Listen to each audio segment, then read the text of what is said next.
Okay, we've got confirmation. Get back here. We need to launch the missile now.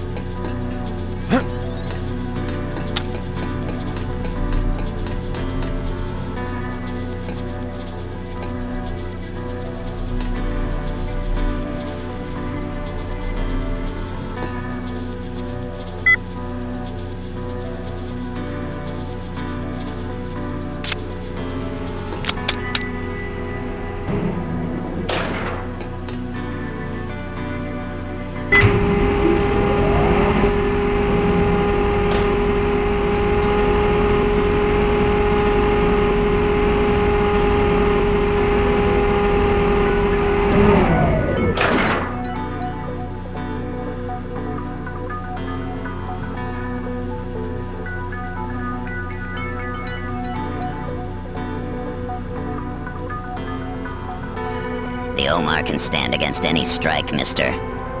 Oh, it's you again.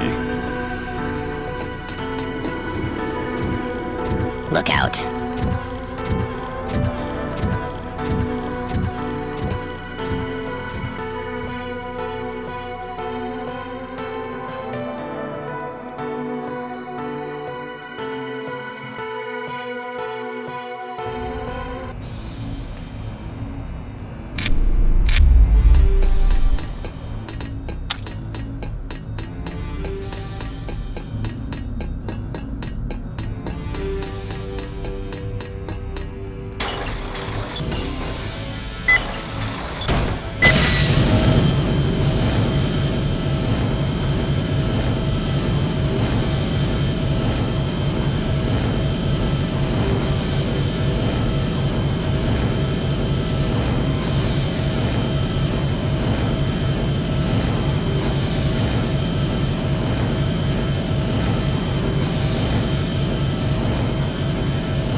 Ah, there you are. Well done. Good work down there. There isn't much left to do. You go upstairs to the control center. I cracked that lockbox open so you can enter without any problems. I have a feeling there will be some more surprises. Don't worry, all the barracks were downstairs in the bunker. And I don't think that small control center can accommodate many more soldiers.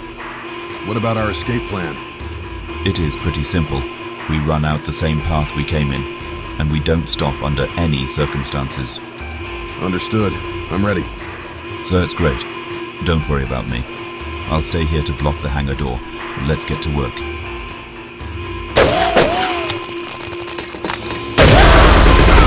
You're disappointing me.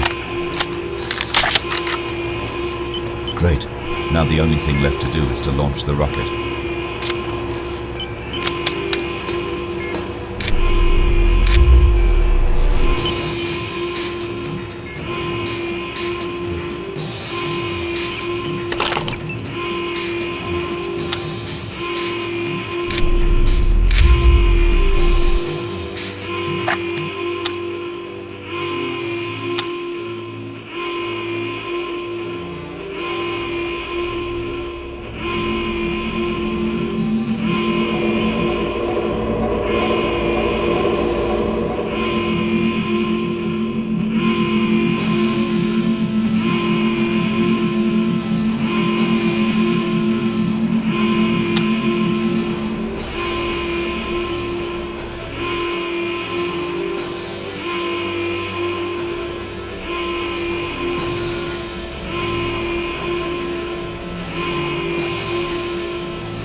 gonna blow.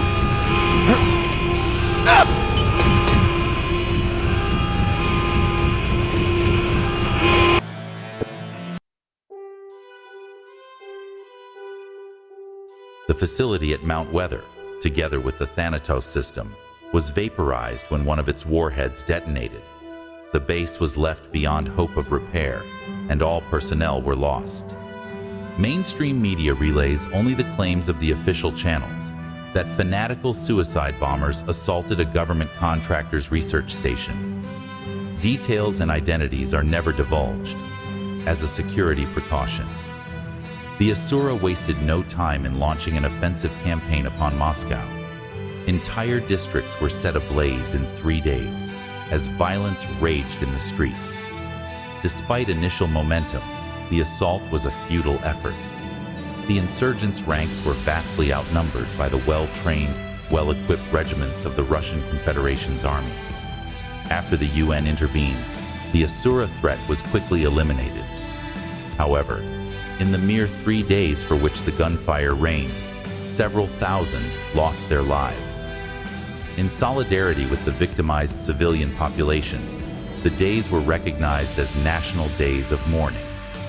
Cyclops managed to escape from Mount Weather, but was forced to abandon his faithful soldiers in the process.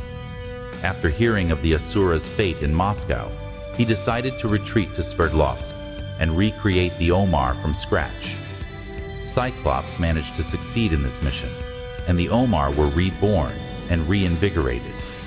Cyclops eventually died from the heart failure, accomplished but not finished, on the eve of the nanotech age.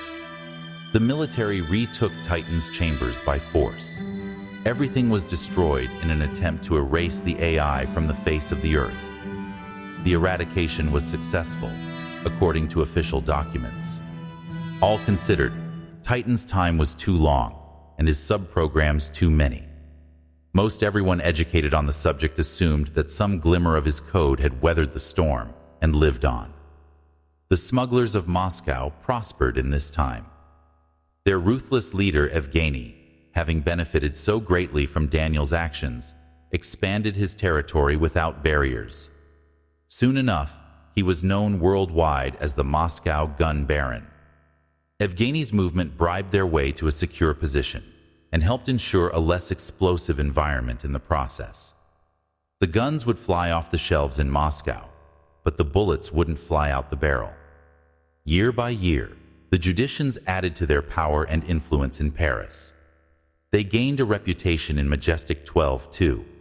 The incoming orders became much more demanding though, and failure or suspected espionage were met with the gravest of penalties.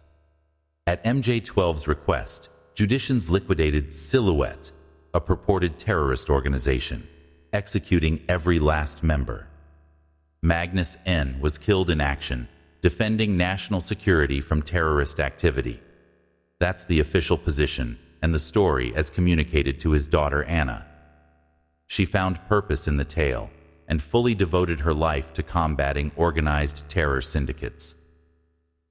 When she came of age, she became a reliable agent for the fledgling anti-terrorist initiative UNATCO, notorious for her bloodlust and take-no-prisoners style. The image of her single piercing red eye and excessively augmented frame induced awe and terror in those around her. In the end, Anna N. was killed in action, defending national security from terrorist activity. The pistons in Daniel's mechanical legs pumped steadily as he made his timely escape from Mount Weather.